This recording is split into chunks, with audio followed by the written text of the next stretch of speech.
Judulnya PS I Love You. Kalau belum nonton nanti coba cari di Netflix ya. Yang main film ini saya senang banget sama pemeran prianya Gerard Butler. Kalau teman-teman Bapak Ibu Saudara pernah nonton film 300 yang memimpin Sparta itu buat mengalahkan pasukan yang lain, ini Gerard Butler dan pemeran wanitanya adalah Hilary Swank.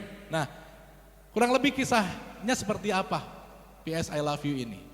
Jadi di awal kisah diceritakan ada sepasang suami istri yang bernama Jerry dan Holly.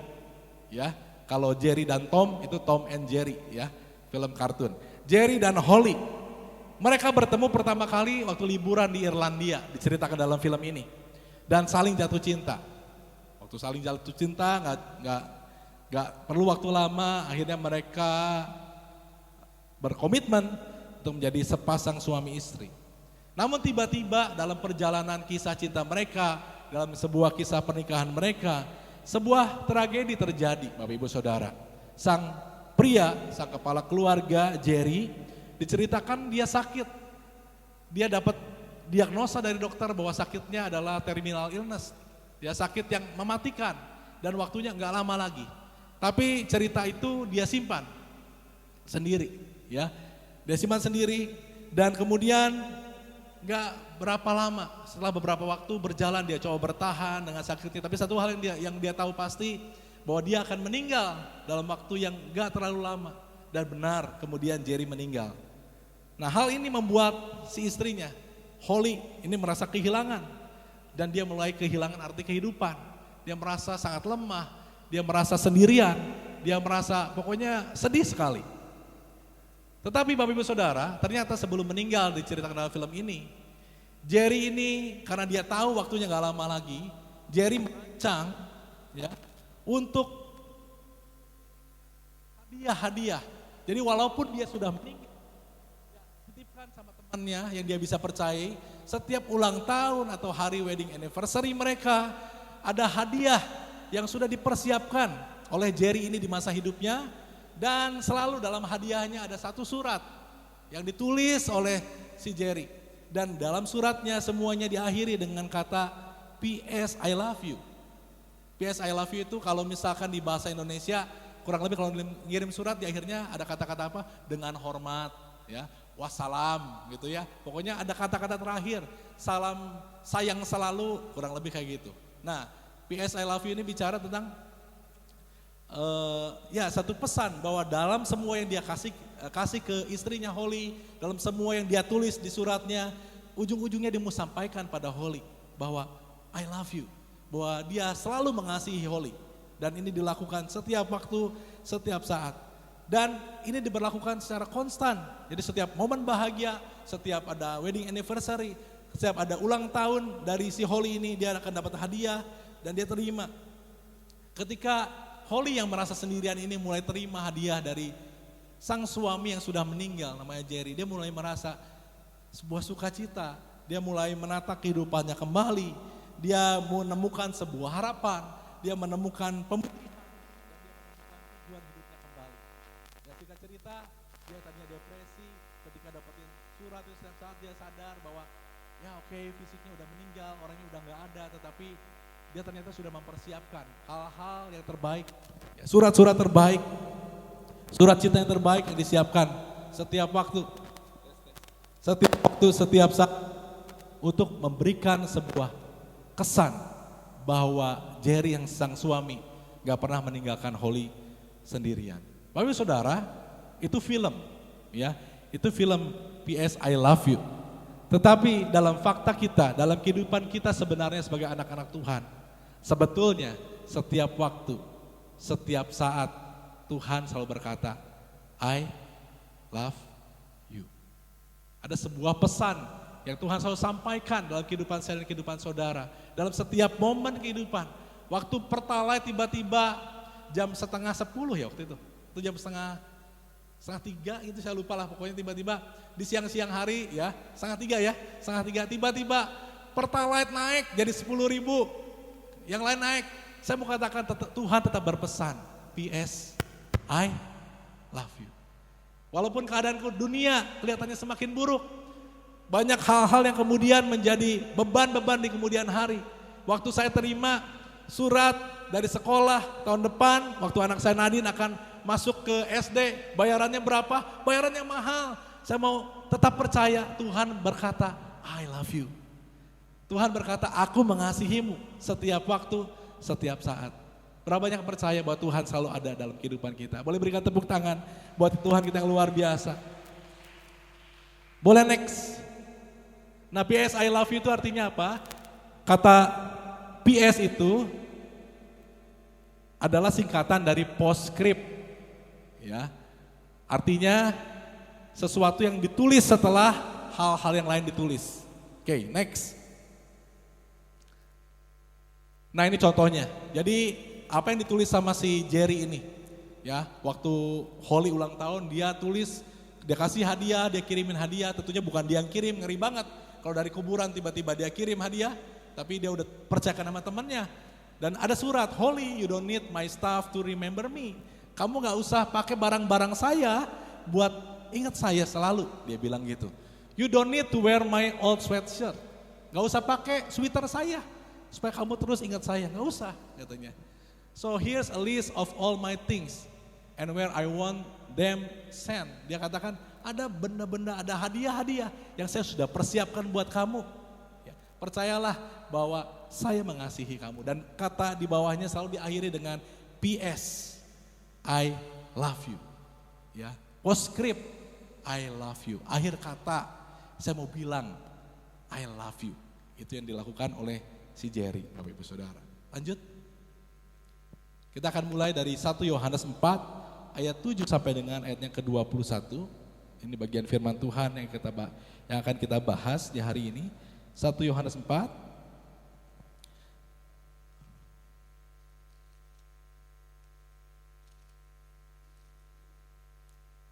ayat yang ke-7. Judul perikopnya adalah Allah adalah kasih. Mari kita ulangi sama-sama, 1, 2, 3. Allah adalah kasih. Saya akan bacakan buat Bapak Ibu Saudara. Saudara-saudaraku yang kekasih, marilah kita saling mengasihi. Ada satu undangan daripada Tuhan, satu ajakan dari Tuhan untuk marilah kita saling mengasihi. Sebab kasih itu berasal dari Allah dan setiap orang yang mengasihi lahir dari Allah dan mengenal Allah. Barang siapa tidak mengasihi, ia tidak mengenal Allah, sebab Allah adalah kasih. Diulangi lagi, Allah adalah kasih. Dalam hal inilah kasih Allah dinyatakan di tengah-tengah kita, yaitu bahwa Allah telah mengutus anak yang tunggal ke dalam dunia supaya kita hidup olehnya. Yesus diutus supaya kita hidup. Ayat yang ke-10, inilah kasih itu. Bukan kita yang telah mengasihi Allah, amin. Bukan kita yang telah mengasihi Allah, tetapi Allah yang telah mengasihi kita dan yang telah mengutus anaknya sebagai pendamaian bagi dosa-dosa kita. Gak ada hal yang lebih besar bagi kita manusia ketika kita sadar kita dikasihi oleh Sang Pencipta dan Tuhan lakukan itu. Ayat ke-11, saudara-saudaraku yang kekasih, jikalau Allah sedemikian mengasihi kita, maka haruslah kita juga saling mengasihi. Tuhan memerintahkan kita saling mengasihi karena Tuhan mengasihi kita lebih dahulu. Tidak ada seorang pun yang pernah melihat Allah, betul? Saya percaya di sini nggak ada yang pernah lihat Allah secara langsung. Ya, bahkan Musa pun nggak berani lihat Tuhan. Jika kita saling mengasihi, itu indikatornya. Jika kita saling mengasihi, Allah tetap di dalam kita dan kasih-Nya sempurna di dalam kita.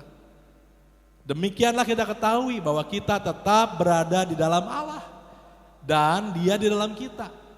Ia telah mengaruniakan kita mendapat bagian dalam Roh-Nya.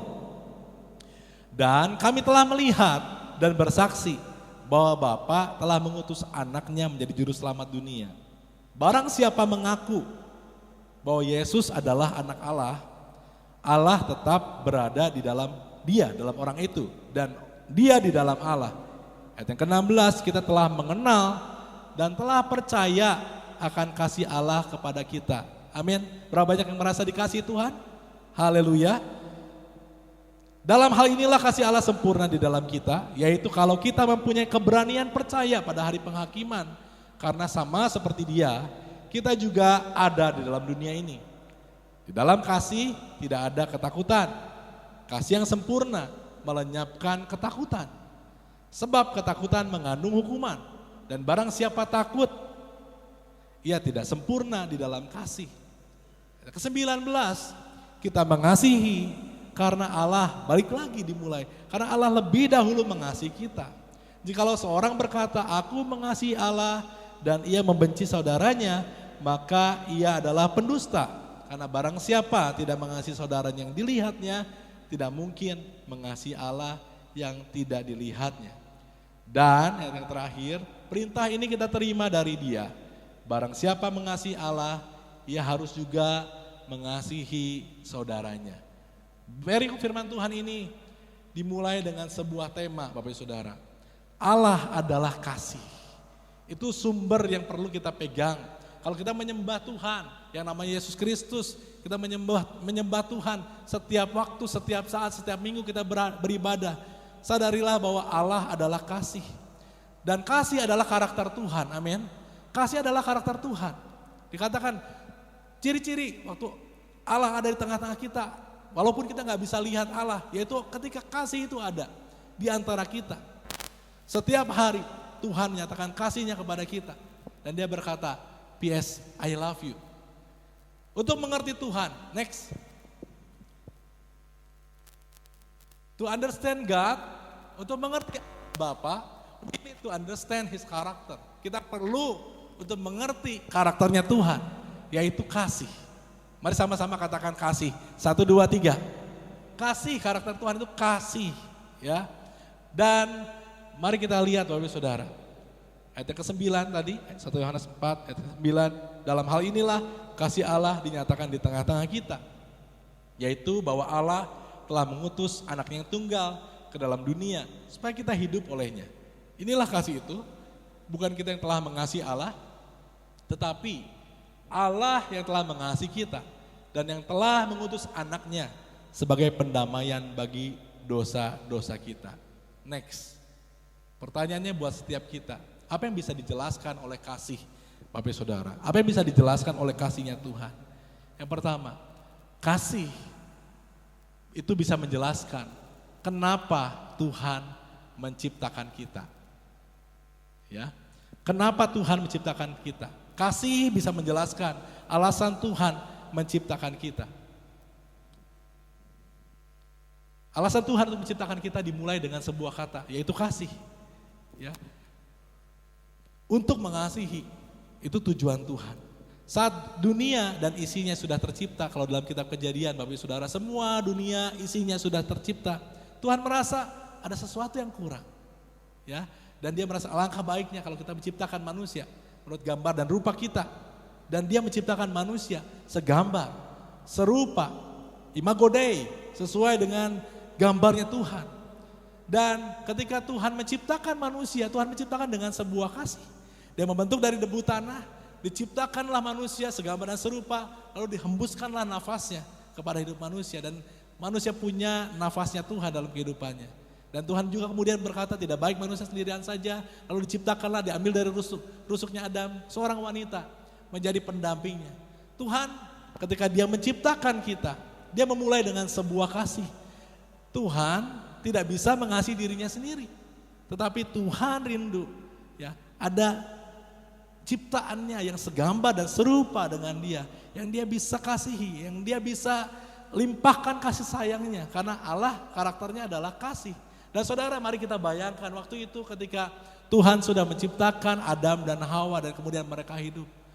Saya percaya bahwa momen-momen itu di Taman Eden adalah momen-momen yang luar biasa. Tuhan berjalan bersama-sama dengan Adam, Tuhan berjalan bersama-sama dengan Hawa. Binatang-binatang waktu itu mungkin belum ada yang dikorbankan gitu ya. Semuanya dalam kondisi yang luar biasa, harmonis. Sampai satu ketika, sampai akhirnya Adam dan Hawa jatuh ke dalam dosa. Cerita patah hati pertama di dunia adalah ketika Tuhan yang menciptakan Adam dan Hawa. Tetapi karena Adam dan Hawa berpaling kepada dosa, dia mencari apa yang mendukakan Tuhan. Maka dengan sangat terpaksa Tuhan harus menempatkan manusia dari luar Taman Eden. Itu adalah patah hati pertama di dunia, dan Tuhan yang mengalami patah hati tersebut. Karena Dia sebenarnya punya kerinduan setiap waktu, setiap saat Ya, setiap waktu, setiap saat Tuhan pengen bersama-sama dengan ciptaannya. Tuhan selalu ingin bersama-sama dengan kita, Bapak Saudara. Coba kita lihat sebentar. Saya akan, gak usah dibuka bagian firman Tuhannya. Saya akan lihat di Kejadian 3. Ketika manusia sudah jatuh di dalam dosa, ayat yang ke-8, Kejadian 3 ayat yang ke-8. Ketika mereka mendengar bunyi langkah Tuhan Allah yang berjalan-jalan dalam taman itu pada waktu hari sejuk, Tuhan berjalan untuk menghampiri manusia. Tuhan gak punya manusia hari itu. Tetapi apa yang dilakukan manusia?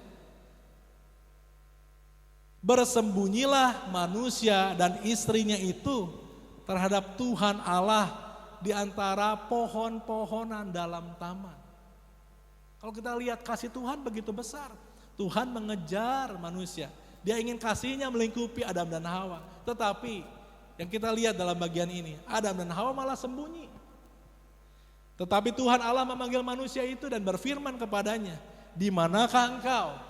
Ia menjawab, "Ketika aku mendengar bahwa engkau ada dalam taman ini, aku menjadi takut karena aku telanjang. Sebab itu aku bersembunyi." Rasa takut hanya didapatkan ketika kita mulai bersembunyi dari Tuhan. Amin. Ketika kita mulai lari daripada Tuhan, kita gak memandang wajah Tuhan, kita malah sembunyi, kita tutupin setiap dosa dan kesalahan kita. Disitulah rasa takut muncul, Saudara. Firman-Nya, kemudian siapakah yang memberitahukan kepadamu bahwa engkau telanjang? Apakah engkau makan dari buah pohon yang kularang engkau makan itu? Dan ceritanya berlanjut. Adam gak pernah mengakui kesalahannya. Adam bilang, bukan saya, wanita ini yang memberikan buah itu. Hawa mengaku salah, enggak juga. Ular ini. Kalau saudara lihat, awal saya nggak tahu ya, karena saya juga Tuhan yang berkedaulatan. Mungkin ceritanya akan berbeda ketika Adam dan Hawa mengakui kesalahannya di hadapan Tuhan. Tapi dalam Alkitab mereka nggak pernah mengakui kesalahannya. Mereka lemparin kesalahannya. Bukankah itu yang sering kita lakukan? Ketika kita punya salah, kita lemparin kesalahannya sama orang lain dan kita nggak bertanggung jawab buat kesalahan itu. Tetapi firman Tuhan katakan, tetapi jika kita mengaku dosa kita, maka Ia adalah setia dan adil. Itu bagian pertama. Alasan Tuhan menciptakan kita, Dia ingin kasihnya sampai kepada manusia. Dan Tuhan mengalami patah hati pertama ketika harus menempatkan Adam dan Hawa keluar dari Taman Eden. Tetapi kabar baik buat kita semua, Tuhan tetap memelihara. Amin. Memang dikatakan Adam harus berusaha keras, harus mencangkul, harus menggali, tetapi dari tanah yang dia kerjakan akan ada hasil. Coba kalau Tuhan segitu dendamnya, ya, mau cangkul sedemikian rupa nggak ada hasil, tapi Tuhan berikan kesempatan, pemeliharaan Tuhan tetap ada. Kasih menjelaskan apa yang kedua? Kasih menjelaskan kenapa Tuhan memperhatikan dan merawat kita. Kasih daripada Tuhan menjelaskan kenapa ya Adam yang udah berbuat salah ini, Hawa yang udah berbuat salah ini, tetap Tuhan pelihara. Jawabannya adalah karena Tuhan sayang sama orang berdosa. Tuhan sayang sama orang berdosa. Haleluya. Dan Ia merindukan bisa intim kembali dengan manusia. Dia merindukan, pengen bisa dekat lagi, pengen bisa pulih lagi. Dalam perjanjian lama, Bapak Ibu Saudara sangat nyata bahwa Tuhan membuat rencana-rencana untuk bisa dekat dengan umatnya. Tuhan mengasihi, Tuhan mimpin bangsa Israel menang dari perang ke perang. Tetapi seperti minggu lalu saya ceritakan, seringkali bangsa Israel itu kalau udah makmur, kalau udah selamat, kalau udah aman, dia lupa lagi Tuhan. Dia nyembah lagi berhala. Nanti Tuhan tolongin lagi, makmur lagi, lupa lagi, seperti itu. Tetapi kasihnya Tuhan gak pernah berhenti karena Tuhan sayang orang berdosa. Dan Ia merindukan keintiman dengan manusia. Tuhan aturin berbagai cara untuk berkali-kali dekat dengan umatnya. Berkali-kali Tuhan coba. Dan berkali-kali juga manusia berpaling daripada Tuhan.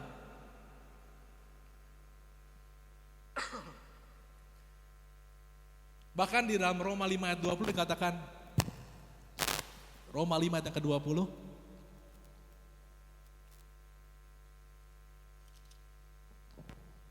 Tetapi hukum Taurat bertambah banyak, di sana kasih karunia menjadi berlimpah-limpah. Tolong jangan disalah artikan Bapak Ibu Saudara, hukum Taurat itu bukan jebakan yang Tuhan kasih untuk orang bertambah banyak, tetapi hukum Taurat aja tanpa kasih Tuhan, tanpa keselamatan Tuhan kasih tidak akan membawa kita kepada keselamatan. Tetapi Tuhan mengerti, ya. Dan di mana dosa bertambah banyak, di sana kasih karunia menjadi berlimpah-limpah. Artinya Pak, apakah saya harus makin bikin dosa tambah banyak supaya kasih karunia Tuhan bertambah-tambah? Enggak. Maksudnya gini, manusia gak pernah bisa menyelamatkan diri sendiri, gak pernah bisa nolong diri sendiri. Bahkan ketika manusia yang jahat sekalipun, kasih karunia Tuhan jauh lebih besar daripada kejahatannya untuk menyelamatkan orang tersebut. Amin. Haleluya. Banyak kisah dalam Alkitab, dalam kehidupan. Kok bisa ya? Waktu hari Minggu, hari Sabtu Aang bagiin tentang Yunus diutus Tuhan untuk Niniwe. Niniwe itu kota darah tuh. Pokoknya kejam banget kayaknya. Sampai kalau bisa gitu ya. Mungkin Yunus berpikiran, yang jahat ini mah udahlah, nyah aja lah, masih banyak ya 120.000. Tapi buat Tuhan 120.000 ini penting. Waktu pelanggaran tambah banyak, kasih karunia Tuhan bertambah banyak. Kasih karunia Tuhan makin diperlukan oleh orang-orang berdosa, oleh saya, oleh kita semua. Amin Bapak Ibu Saudara. Gak ada satu orang pun yang berkuasa untuk tolong dirinya sendiri buat selamat. Tapi bersyukurlah bahwa His love, kasih Tuhan selalu ada di sekeliling saudara dan saya. Amin. Yang ketiga, kasih menjelaskan ketika manusia yang udah ditolong Tuhan, berkali-kali Tuhan coba, Tuhan tolong, berkali-kali juga manusia berpaling daripada Tuhan. Kasih menjelaskan kenapa Tuhan gak paksa aja deh, semuanya bertobat, semuanya jadi anak aku. Tetapi kasih menjelaskan kenapa Tuhan memberi kehendak bebas, bukan paksaan. Kasih daripada Tuhan menjelaskan kenapa dia gak paksa aja orang, tetapi dia kasih yang namanya free will. Dia kasih yang namanya kehendak bebas. Karena Tuhan mau kita meresponi kasih Tuhan dengan kasih dari kita. Tuhan mau ada tindakan yang dimengerti. Ketika kita sadar ada pribadi yang mengasihi saya dan mengasihi saudara, Tuhan rindu. Ketika kita berhubungan dengan Tuhan, itu bukan karena sebuah paksaan, tetapi karena sebuah tindakan, aku mengasihi Engkau Tuhan. Sebuah tindakan kasih dari kita. Kita mengerti kita dikasihi, kita gak bisa balas kasihnya Tuhan. Nah, oleh karena itu kita memutuskan, oke, saya memutuskan untuk jadi ikut Tuhan. Saya mau jadi anaknya Tuhan. Tuhan izinkan itu lewat kasih. Tuhan mau kita meresponnya dengan kasih. Bukan karena ancaman. Kabar baiknya saudara, Tuhan kita bukan Kim Jong-un. Korea Utara, presidennya itu luar biasa. Ya kalau pernah lihat videonya banyak ya di Instagram, di YouTube. Kalau dia mau berhenti keretanya, pintu keretanya ini waktu dibuka harus pas, karpet merahnya harus digelar pas di depan pintu kereta. Jadi waktu pintu kereta dibuka, dia tinggal melangkah udah karpet merah. Harus setepat itu. Kalau gagal, siap-siap, besok tinggal nama. Kalau lagi sidang, ada yang nguap gitu ya. Besok tinggal nama. Kim Jong-un tuh. Ya bersyukur ya, waktu kita di gereja gak ada yang lagi nguap, terus tiba-tiba besok. Ya Tuhan baik-baik, berikan kemuliaan buat Tuhan kita saudara. Haleluya. Tuhan adalah Tuhan yang luar biasa, Tuhan yang mengasihi saya dan saudara begitu luar biasa. Dan Tuhan tidak berhenti mengejar keintiman ini. Sampai Tuhan berikan desain tentang yang namanya tabernakel. Ya tentang bait Tuhan supaya manusia bisa mendekat. Tetapi memang ada tirai yang menghalangi. Tetapi dalam ayat yang ke-10, dalam 1 Yohanes tadi, ayat yang 4, ayat yang ke-10 tadi, Tuhan sendiri. Inilah kasih itu, bukan kita yang telah mengasihi Allah, tetapi Allah yang telah mengasihi kita dan yang telah mengutus anaknya sebagai pendamaian bagi dosa-dosa kita. Sepanjang waktu Tuhan berkata, I love you. PS I love you. Saudara, coba bayangkan dan rasakan hatinya Tuhan buat kita. Walaupun si Kusma ini jatuh bangun, ya, ataupun kita bikin dosa, bertobat, kemudian bikin dosa lagi. Tuhan melihat kita dengan begitu luar biasa. Dia tetap mengasihi, dia kasih sayangnya besar atas saya, atas saudara semua. His love surround us, ya.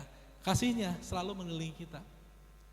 Sampai suatu hari, cara itu masih belum bisa menyelamatkan manusia. Kasih bisa menjelaskan kenapa Tuhan Yesus mati bagi kita. Gak ada cara lain yang harus dilakukan, yaitu Tuhan harus cari barter atas dosa manusia. Dan barternya gak ada, gak bisa dengan anak domba yang biasa, tetapi harus dengan anak domba Allah. Tuhan cari solusi atas dosa. Tuhan yang begitu luar biasa.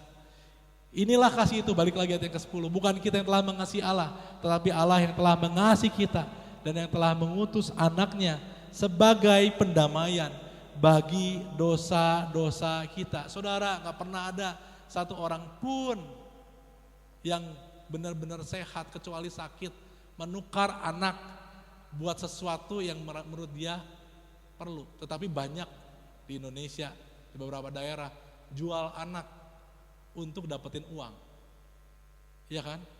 Dijual anaknya, dipakai untuk ke prostitusi.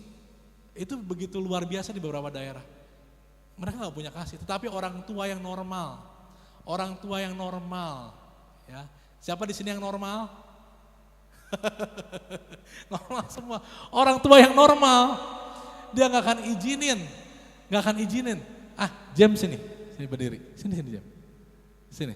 Nah, ini saya orang tua yang normal. Ya. Jangan dijual.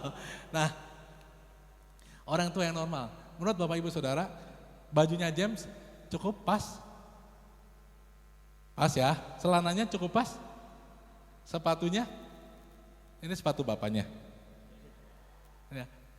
Saya sebagai orang tua normal, dia bertumbuh. Sekarang umur berapa kamu? Papahnya namanya siapa? 13 tahun, oke, dia 13 tahun. Saya sebagai orang tua yang normal, saya gak akan izinin bajunya James waktu dia umur 7 terus pakai sampai umur 13. Betul gak? Karena dia pasti gak akan ngerasa gak nyaman. Dia ngerasa gerah, gimana dilihat orang, bajunya ngatung-ngatung, perutnya kemana-mana, celananya, saya gak akan izinin celana yang umur 7 dia pakai sampai sekarang. Tapi saya dan Nonon sebagai orang tua akan pikirin caranya supaya anak saya pantas. Kamu 1 jam di sini. Sepatu juga dipikirin yang pantas. Kenapa? Karena dia anak saya. Dia anak kami. Saya mau dia dapat bagian yang mantas. Oke, thank you. Boleh kasih tepuk tangan buat James. Saya pengen dia mantas. Tetapi Tuhan lebih daripada saya. Tuhan lebih daripada saya, saudara. Tuhan pikirin gimana caranya ya. Ternyata gak bisa juga, udah bikin tabernakel, gak bisa juga. Gak ada cara lain. Satu tujuan saya pengen anak saya selamat. Saya pengen ciptaan saya selamat. Dan cara satu-satunya adalah saya harus korbanin anak saya, yaitu Yesus. Cuman saya aja pikirin cara buat bikin anak saya pantas. Mungkin beli baju, beli celana, perlu duit. Tetapi Tuhan Yesus bukan cuma sekedar pikirin saudara dan saya buat mantas. Tetapi Tuhan Yesus pikirin caranya dengan luar biasa. Ciptaan saya harus selamat. Harus masuk surga. Gak ada yang murah buat itu. Gak ada yang murah buat itu. Dan dia katakan, I love you. Dia kirimkan anaknya yang tunggal. Dan saya percaya waktu dia melihat Yesus disalibkan, bukan sebuah hal yang mudah. Tetapi itulah kasih Tuhan buat saya dan saudara semua. Dia pikirin gimana caranya buat kasihnya sampai kepada saya dan kepada saudara. Bahkan sampai anaknya yang tunggal itu diberikan buat kita semua. Haleluya. Kasih bisa menjelaskan ketika dia udah serahkan anak yang tunggal, Untuk jadi barter bangsa kita. Bonus loh. Saya dan saudara bukan cuma selamat aja, tetapi kasih menjelaskan kenapa kita bisa mendapat hidup yang kekal. Harusnya ya udah dong, selamat doang, hidup kekal mah urusan ntar. Tapi kasihnya Tuhan, Allah adalah kasih. Dia pikirin caranya, oke kamu bukan cuma selamat, tapi kamu juga akan memerintah bersama aku dalam kerajaan yang kekal. Kasih bisa menjelaskan, Tuhan menyatakan cintanya pada kita dulu, sekarang, dan sampai selama-lamanya. Tuhan mau ya tema bulan ini diambil karena saya rindu, terlebih Tuhan rindu. Jangan ada satu orang pun di antara Glorious Family yang tidak merasa dicintai atau dikasihi Tuhan. Karena sebenarnya mata Tuhan selalu tertuju kepada kita. Setiap waktu, setiap saat dan dia berkata, I love you. Aku mengasihimu dalam kelemahanmu, dalam ketakutanmu, dalam kekhawatiranmu, dalam kelebihanmu, dalam kebanggaanmu, dalam kemenanganmu. Aku mau berkata, kata Tuhan, aku mengasihimu. Aku mengasihimu. Dia rindu kita untuk selalu dekat. Dia mau kita surrounded by His love. Dia mau kita dikelilingi oleh kasih Tuhan. Walaupun kita tidak melihat dengan kasat mata, dia secara permanen mengirimkan pesan PS, I love you. Aku mengasihimu. Ayat yang ke-17. Dalam hal inilah kasih Allah sempurna di dalam kita. Yaitu kalau kita mempunyai keberanian percaya pada hari penghakiman. Karena sama seperti dia, kita juga ada di dalam dunia. Kita sama seperti Yesus. Kita ada di dalam dunia. Sebuah kehormatan dari Tuhan dan sebuah hak istimewa daripada Tuhan diberikan kepada kita untuk memakai mulut kita berkata kepada orang lain bahwa Yesus mengasihi mereka. Bicara tentang I love you, Bapak Saudara. Sebenarnya saya dan saudara adalah surat itu yang dikirimkan Tuhan di tengah-tengah dunia untuk dalam akhir kehidupan kita, dalam kisah hidup kita, dalam apa yang kita bicarakan, ada sebuah message yang Tuhan sampaikan. Yes, I love you. Saudara, seberapa sering kau ditolong Tuhan? Pasti sering.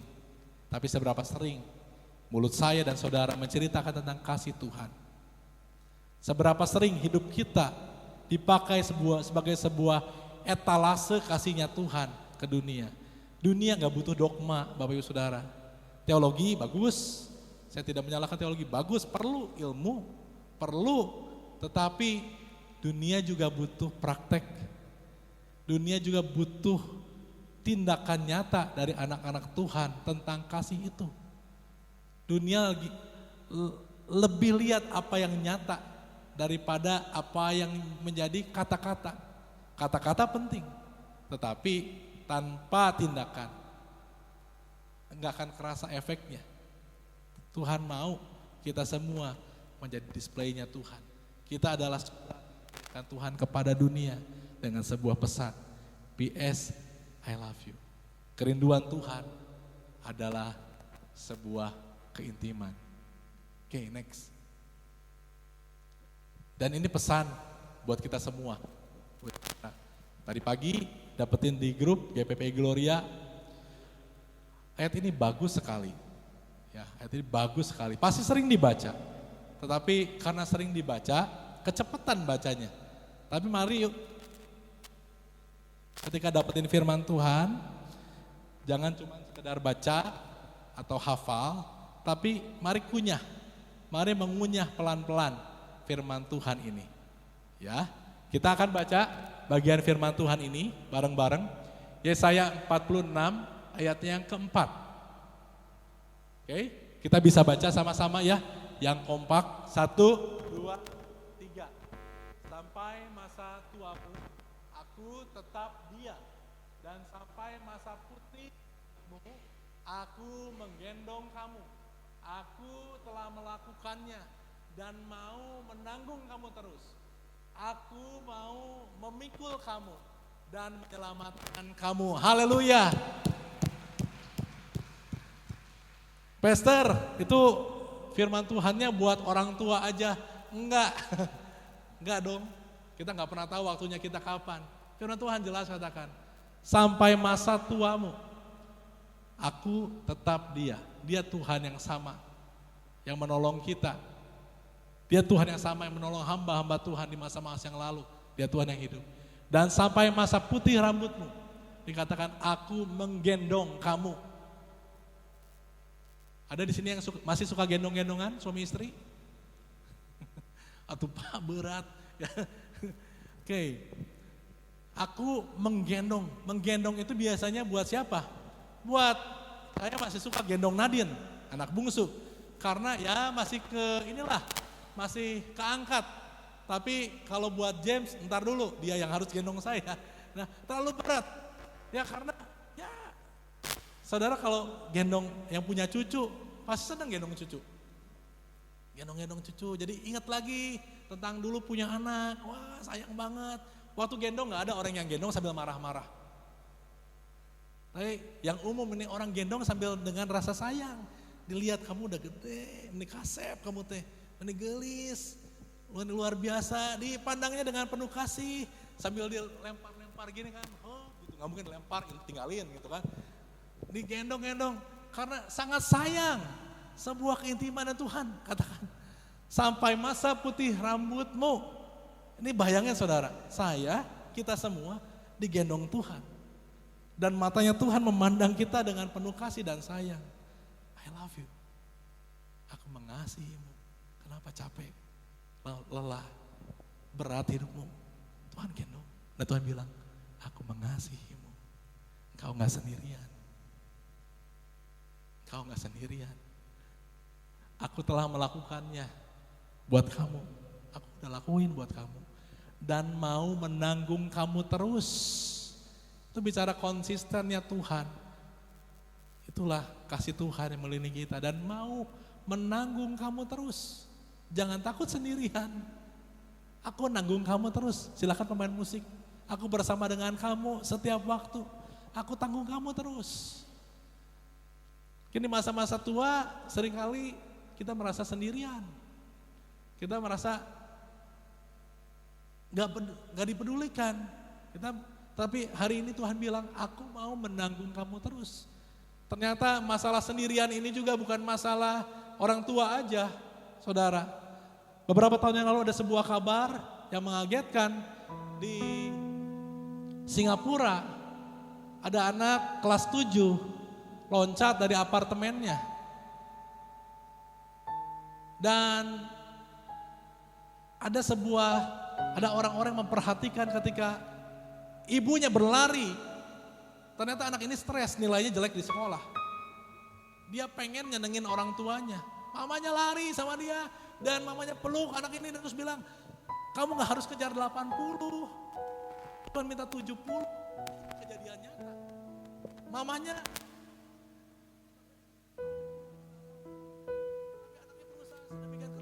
80 dan dia gagal. Ketika dia gagal dia frustasi. Dia merasa kecewa dan dengan sangat mudahnya di akhir hidupnya loncat. Kejadian beberapa minggu yang lalu, ada artis Korea umur 27 tahun, wanita cantik. Dia katakan, aku mau mengakhiri hidupku karena gak ada sesuatu yang bisa aku capai lagi.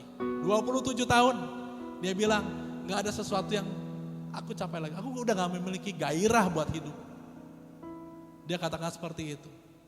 Saya percaya, bukannya gak ada gairah sebenarnya.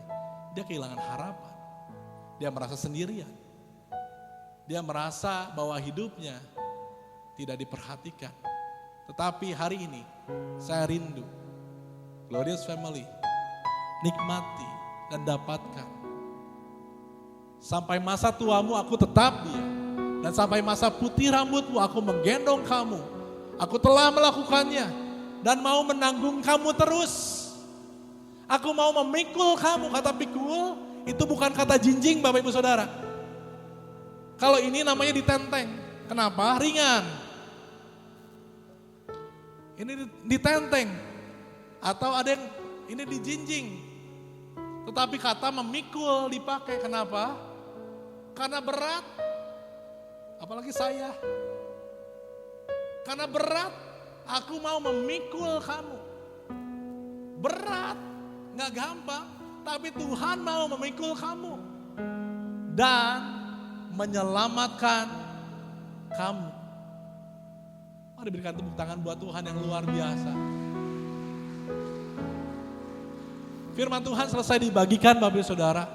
Tetapi saya percaya kasihnya Tuhan gak pernah berhenti ada dalam hidup saya dan saudara. Memang kelihatannya hidup semakin sulit. Tetapi kasih karunia Tuhan bertambah besar dalam hidup saya dan kehidupan saudara. Kesetiaan Tuhan, saudara, hari gak akan menjadi semakin gampang.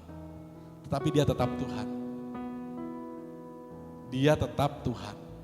Dia tetap menggendongmu. Dia tetap melihatmu dengan penuh belas kasihan. Aku mau memikul kamu. Aku mau menyelamatkan kamu. Mari bangkit berdiri. Kau tunjukkan kasih setiamu. Kau menyediakan yang ku perlu. Kau setia, kau mulia.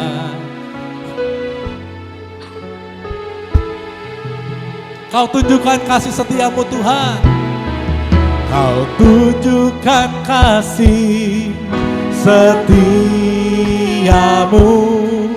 Kau menyediakan yang ku perlu. Kau setia, kau mulia. Bapa, kau setia. Kau tunjukkan Tuhan. Kau tunjukkan kasih setianya Tuhan. Sempurna buat saya dan saudara semua. Yang ku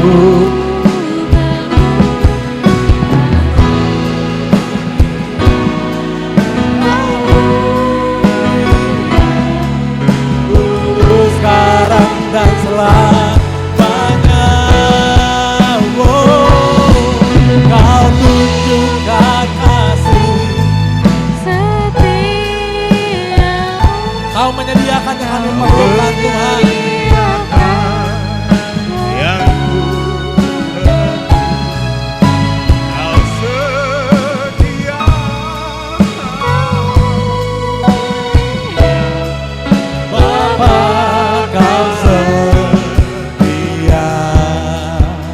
Silakan musik berjalan dalam setiap momen kehidupan saya dan kehidupan saudara.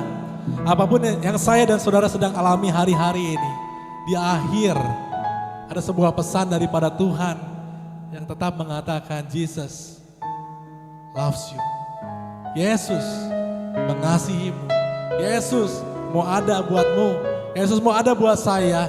Yesus mau tolong saya dan saudara. Yesus mau memikul saya dan saudara. Yesus mau menggendong saudara sampai masa tua. Aku tetap dia. Dia tetap Tuhan yang akan memikul, menolong, dan aku akan menyelamatkan engkau. Aku sudah menyelamatkan engkau. Yesus mengasihi saya dan mengasihi saudara. Mari sama-sama saudara katakan sekali lagi. Kau tunjukkan kasih setiamu Tuhan. Saya rindu jemaat saja katakan pujian ini. Tunjukkan kasih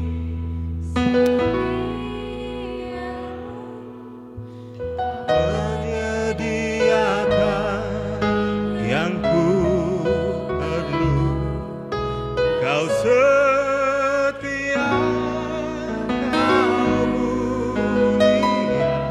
Dulu, sekarang, selama-lamanya. Sekarang dan selamanya. Kau tunjukkan kasih-Mu Tuhan. Kau tunjukkan kasih setiamu. Kau menyediakan yang ku perlu. Kau setia, kau Bapa, kau Engkau setia, Kau setia, Engkau setia Tuhan. Kau setia, Engkau setia Tuhan. Kau setia, Bapa kau setia, Bapa kau setia.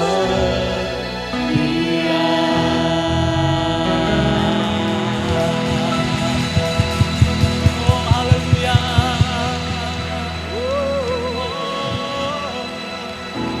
Haleluya, Mari nikmati kasih setia Tuhan. haleluya, Haleluya. Kau setia, Haleluya. terima kasih Tuhan Yesus. Biar nama si kararama. Haleluya. Haleluya. Haleluya. Oh Yesus. Oh, Katakan dengan imanmu, aku dikasihi Tuhan. Aku dikasihi Tuhan. Biar nama si kararama. Oh kasih-Mu memenuhi tempat ini Tuhan. Oh Yesus. Haleluya. Oh. Haleluya. Terima kasih Tuhan. Haleluya. Engkau yang setia, Oh mari nikmati kasih karunia Tuhan. Dia menggendong, dia memeluk, dia memikul engkau, dia menyelamatkan engkau. Apapun yang sedang kau alami hari-hari ini, Tuhan ada.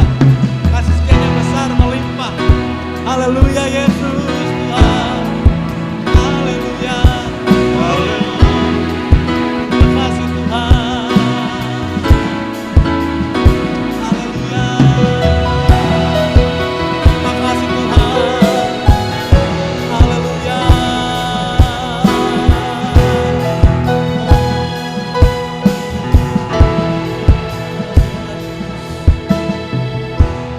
Terima kasih Tuhan untuk hari ini. Terima kasih buat firman-Mu. Satu fakta yang gak bisa kami sangkal yaitu Kau adalah kasih. Kau adalah sumber kasih karunia buat kami. Kau senantiasa melihara kami dengan penuh kasih dan setia. Kau memikul, Kau menggendong, Kau menyelamatkan kami Tuhan. Ampuni setiap kami jika selama ini Tuhan. Seringkali kami lupa atau kami mengabaikan sebuah kabar keselamatan bahwa Allah sayang sama kami. Bahwa Allah mengasihi kami dan setiap waktu Dia berkata, I love you. Aku mengasihimu. Aku mengasihimu. Biarlah kasih Tuhan melimpah-limpah dalam hati setiap kami Tuhan. Pagi hari ini, mari saudara dengan penuh keberanian katakan, aku dikasihi Tuhan. Aku dikasihi Tuhan. Aku tidak sendirian. Aku berjalan bersamamu Tuhan. Kau menikmati kasih karunia dalam hidup kami Tuhan. Pimpin kami Tuhan.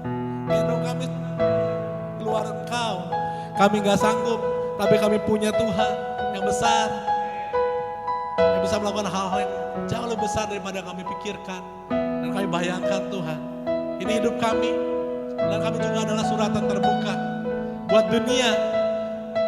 Kami bersyukur buat setiap kasih yang sudah Tuhan anugerahkan. Buat hidup kami.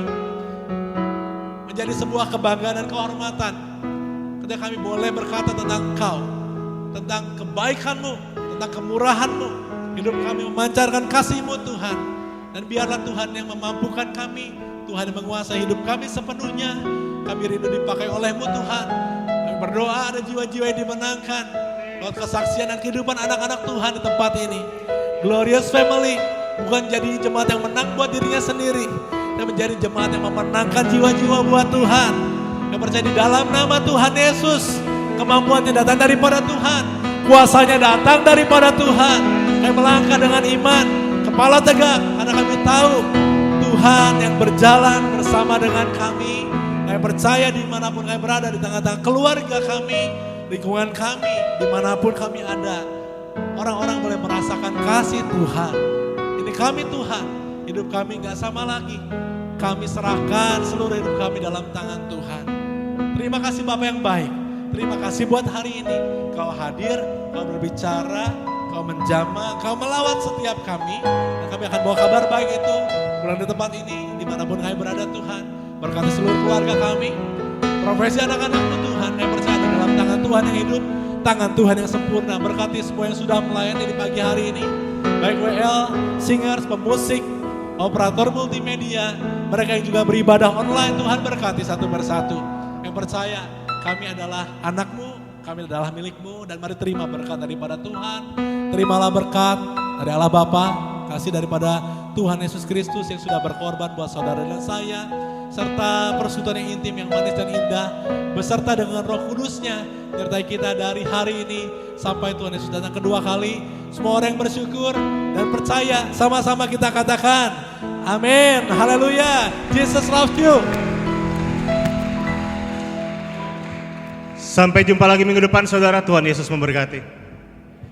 Sampai memutih rambutku, Kau putuskan aku, menutup usiaku. Ku kan selalu menyembah-Mu, oh Yesus Tuhanku. Ku milik-Mu, selamanya bagi-Mu. Sampai jumpa lagi saudara. Ada pengumuman sedikit buat saudara semua, mungkin saya mau mengingatkan di sini. Bagi para senior, jemaat senior bisa ikut ibadah baru kita, yaitu setiap hari Rabu ya. Setiap hari Rabu, 2 minggu sekali ya. Jadi saudara kalau mau ikut bisa nanti hubungi Pastor Aai dan Pastor Okeng. Dan jangan lupa setiap Kamis kita juga ada komsel melalui Zoom. Jadi saudara mari kita bergabung sama-sama karena komsel ini akan semakin menguatkan persaudaraan kita juga, semakin menguatkan iman saudara. Dan jangan lupa setiap Sabtu kita ada doa puasa dan paginya kita ada morning prayer and worship ya. Mari kita dukung program-program di gereja kita supaya kita semua bisa lebih bertumbuh lagi, bisa lebih berkemenangan lagi. Amin. Sampai jumpa lagi minggu depan. Tuhan Yesus memberkati saudara.